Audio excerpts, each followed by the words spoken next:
The test is in 4 parts: Part 1, Part 2, Part 3, and Part 4. Now look at Part 1. Part 1. Questions 1 to 4. You will hear a talk about a museum. You should answer the questions as you listen because you will not hear the recording a second time. First, you have some time to look at questions 1 to 4.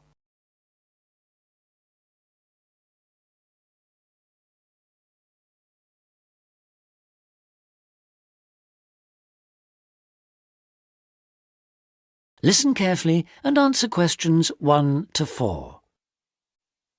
Welcome to the Museums UK audio series, a collection of downloadable audio files introducing the best of British museums. My name's Sam Cooper, and in this file I'll be introducing the Ashmolean Museum of Art and Archaeology in Oxford, with its fabulous collections of Eastern and Western art, antiquities, casts and coins. It's one of the oldest public museums in the world, and it's actually part of Oxford University, though it's free to go in whether you're a student or not. You'll find the main museum in Beaumont Street, near the centre of Oxford, close to both the railway station and the bus station. Opening hours for visitors are from 10 o'clock in the morning till 5 in the evening on Tuesdays to Saturdays, 12 to 5 on Sundays, and 10 to 7 on Thursdays in the summer months. It usually closes for 3 days over Christmas, a couple of days at New Year, and 3 days for the St Giles Fair in early September. You can take photos in the galleries, but only with handheld cameras and not using flash or lights, which can do serious harm to exhibits. Also, as long as you follow all the copyright regulations and you get permission from the staff on duty, you can ask for antiquities documents of less than 100 years in age to be photocopied at a cost of 5p per A4 sheet. Before you hear the rest of the conversation, you have some time to look at questions 5 to 10.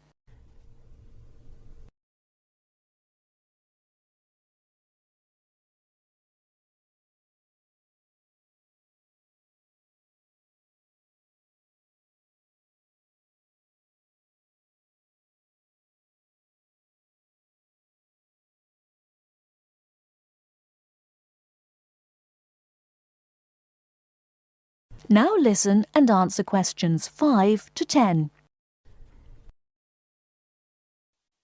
Perhaps not surprisingly, given its links with the university, the Ashmolean has an education service for schools and the general public.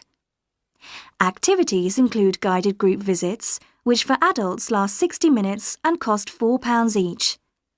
This makes the minimum price per group £28, as group sizes vary from 7 to 15 people. Visits by groups of young people take the same amount of time as the adult tours, but cost just £2 for university students. So, with at least 7 to a group, the lowest price is £14, though please note that there's an upper limit of 14 group members rather than the 15 for adults. For schools, there are visits to suit all age groups, and for the most popular ones, such as those to see the Greek and Egyptian collections, it's best to book a term in advance. Tours last 50 minutes, starting at 10:15, 11:30 and 1:15, with a maximum of 13 children per group. Now, if you're free in the middle of the day, why not go along to one of the 45-minute lunchtime talks? There's a really wide range of topics. On the 19th, for example, the subject is Greek mythology, and on the 20th, there's Celebration of India. Both begin at 1:15, the usual time for these talks, and they're held every Tuesday, Wednesday and Friday. Another regular feature, on Saturday mornings through to the afternoons, are the workshops. If you're interested in developing your own illustrative and artistic skills, these are for you. They're aimed at artists of varying levels of experience and are always led by practicing artists. Running for 6 hours from 10 o'clock, this is wonderful value at just £5, including basic materials, and also a decent cup of coffee. That is the end of part 1. You now have half a minute to check your answers.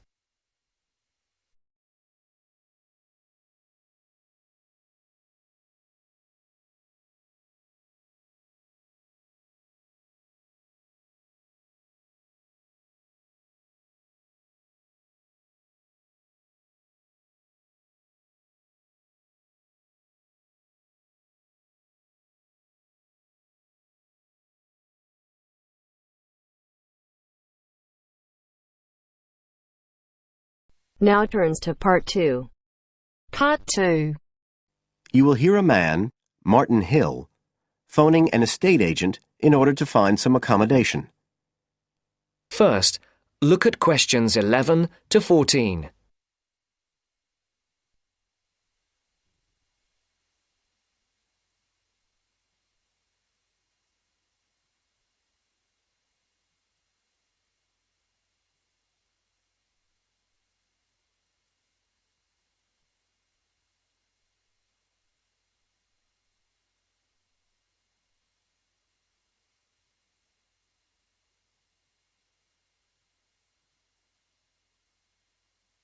Listen carefully.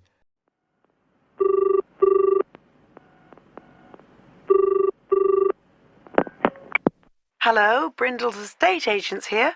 How may I help you? Oh, good morning. I'm ringing to see what flats you have for rent at the moment. Right.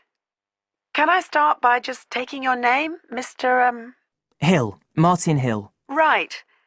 And are you looking for a flat for yourself or, a family, perhaps? Well, it's for 3 of us. Myself and 2 friends. We're going to share together. I see. What about employment? Are you all students? Oh, no. We've all got full-time jobs. 2 of us work in the central bank. That's Chris and me. And Phil, that's the other one, is working for Hallam Cars, you know, at the factory about 2 miles out of town. I'll put you down as young professionals then. And I suppose you'll be looking for somewhere with 3 bedrooms? Yeah, at least 3. But actually, we'd rather have a 4th room as well, if we can afford it. For friends staying over and stuff. Is that with a living room to share, plus kitchen and bathroom? Yeah, that sounds good. But we must have a bathroom with a shower. We don't mind about having a bath, but the shower's crucial. OK, I'll just key that in. And are you interested in any particular area? Well, the city centre would be good for me and Chris, so that's our first preference. But we'd consider anything in the west suburbs as well, really. Actually, for Phil, that'd be better, but he knows he's outnumbered. But we aren't interested in the north or the east of the city. OK, I'm just getting up all the flats on our books. Before the broadcast continues, look at questions 15 to 20.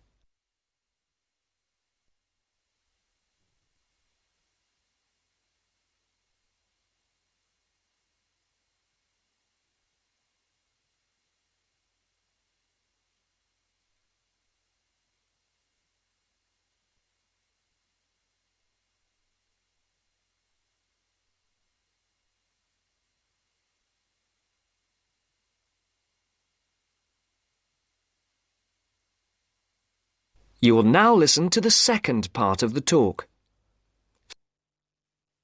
Just looking at this list here, I'm afraid there are only 2 that might interest you. Do you want the details? OK, let me just grab a pen and some paper. Fire away. This first one I'm looking at is in Bridge Street and very close to the bus station. It's not often that flats in that area come up for rent. This one's got 3 bedrooms, a bathroom and kitchen, of course, and a very big living room. That sounds a good size for you. So what about the rent? How much is it a month? The good news is that it's only £450 a month. Rents in that area usually reach up to $650 a month, but the landlord obviously wants to get a tenant quickly. Yeah, it sounds like a bit of a bargain. What about transport for Phil? Well, there'll be plenty of buses, so no problem for him to use public transport. But unfortunately there isn't a shower in the flat. And that location is likely to be noisy, of course. OK. What about the other place? Let's see. Oh, yes. Well, this one is in a really nice location, on Hills Avenue. I'm sure you know it. This looks like something a bit special. It's got 4 big bedrooms and, there's a big living room. And, oh, this'll be good for you, a dining room. It sounds enormous, doesn't it? Yeah, it sounds great. That whole area is being developed, and the flat's very modern, which I'm sure you'll like. It's got good facilities, including your shower. And of course, it's going to be quiet, especially compared with the other place. Better and better. But I'll bet it's expensive, especially if it's in that trendy area beside the park. I'm afraid so. They're asking £800 a month for it. Whoa, it sounds a lot more than we can afford. Well, maybe you could get somebody else to move in too. I'll tell you what. Give me your address and I can send you all the details and photos. And you can see whether these two are worth a visit. Thanks, that would be really helpful. My address is flat 5. That is the end of part 2. You now have half a minute to check your answers.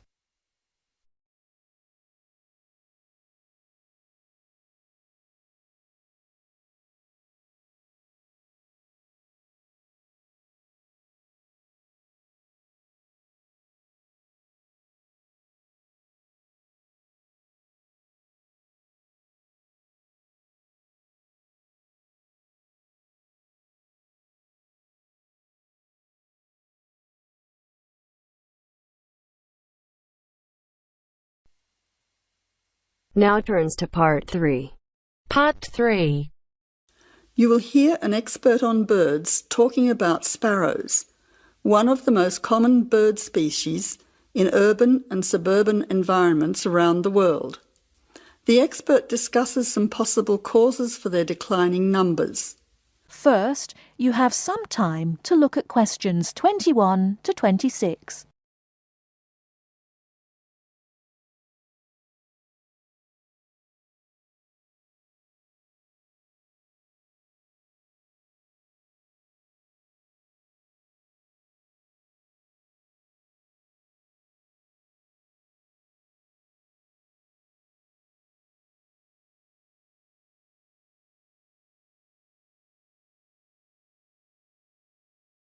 Now listen carefully and answer questions 21 to 26.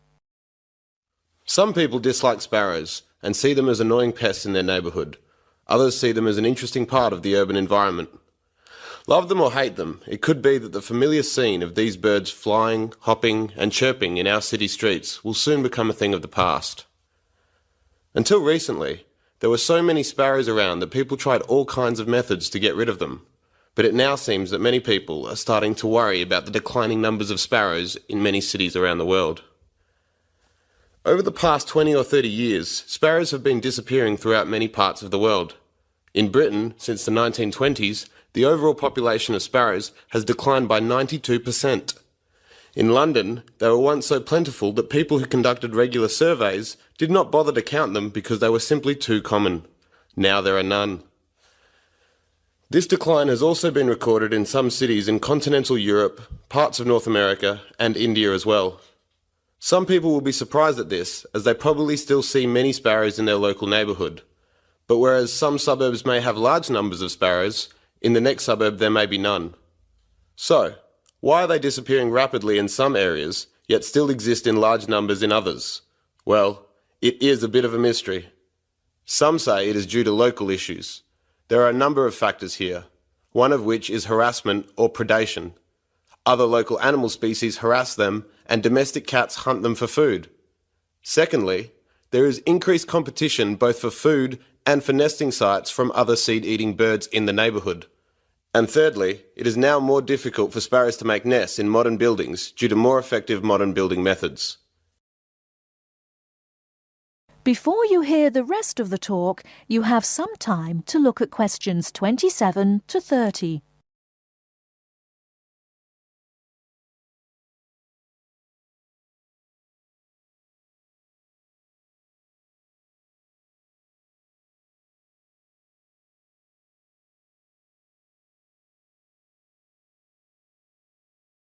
Now listen and answer questions 27 to 30.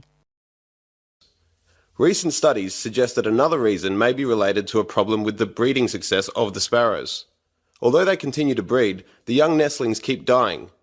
These deaths have been linked to a lack of insects, such as aphids.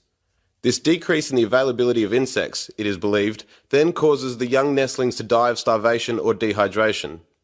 It seems that there is a growing worldwide shortage of insects, and our modern urban lifestyle with the increasing use of motor vehicles is being blamed for it. It is suggested that the carcinogenic chemicals released into the atmosphere by unleaded car exhaust fumes is having an impact on insect numbers. Another theory, which is thought to be affecting sparrow numbers, is connected to our technological advancement. According to some experts, the mobile telephone towers that are now a feature of our modern cities emit electromagnetic radiation, which might affect the sparrows' central nervous systems and result in their death. The evidence is only circumstantial, and sparrows still continue to thrive in some major cities. However, it is interesting to note that in the 1990s, the use of mobile phones and unleaded petrol skyrocketed, and both coincide with the period of the sparrows' declining numbers in many modern cities. That is the end of part 3. You now have half a minute to check your answers.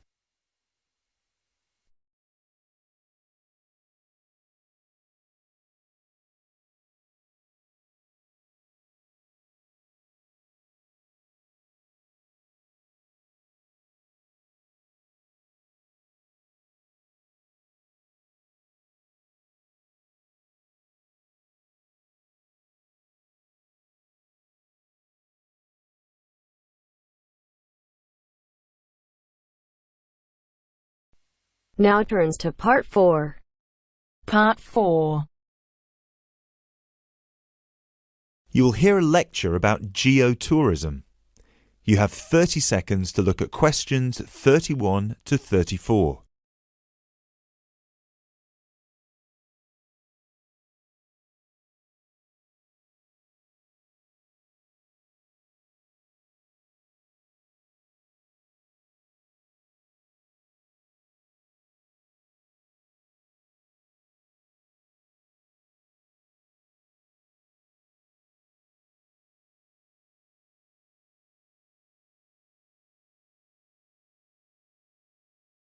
Now, I'd like to move on to talk about something called geotourism.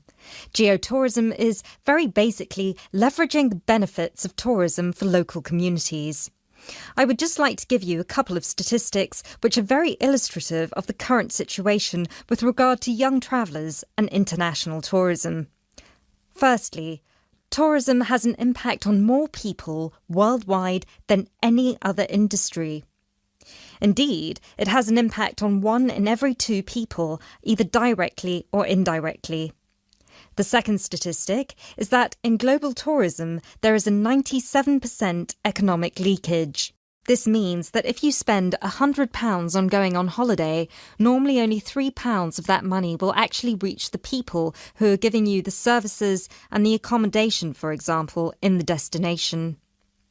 If you put these two figures together, you can understand why some of the regions of the world which have very high levels of tourism still have very high levels of poverty and huge developmental challenges. These countries have this massive industry demanding a huge number of services, but they are not seeing a fair reward for these services. Geotourism is about changing this. You now have 30 seconds to look at questions 35 to 40.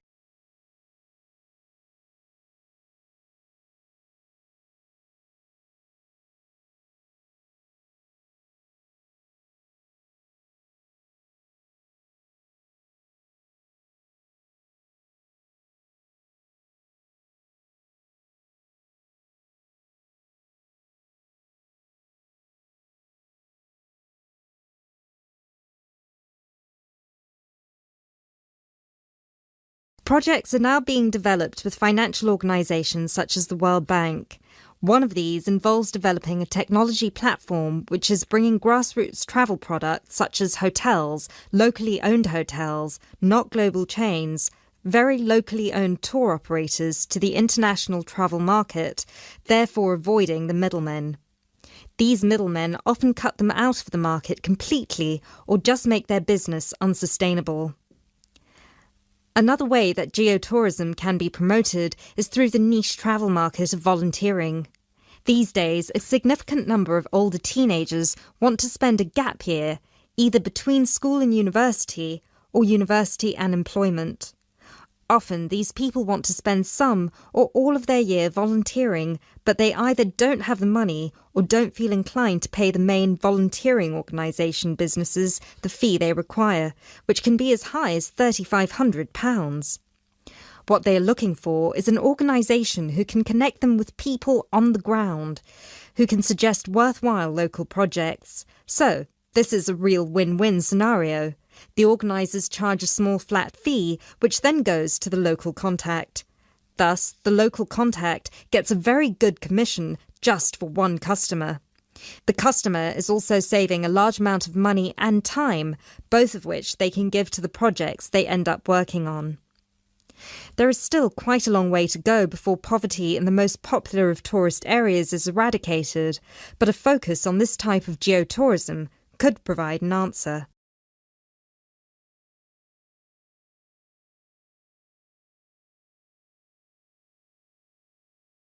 That is the end of part 4. You now have half a minute to check your answers.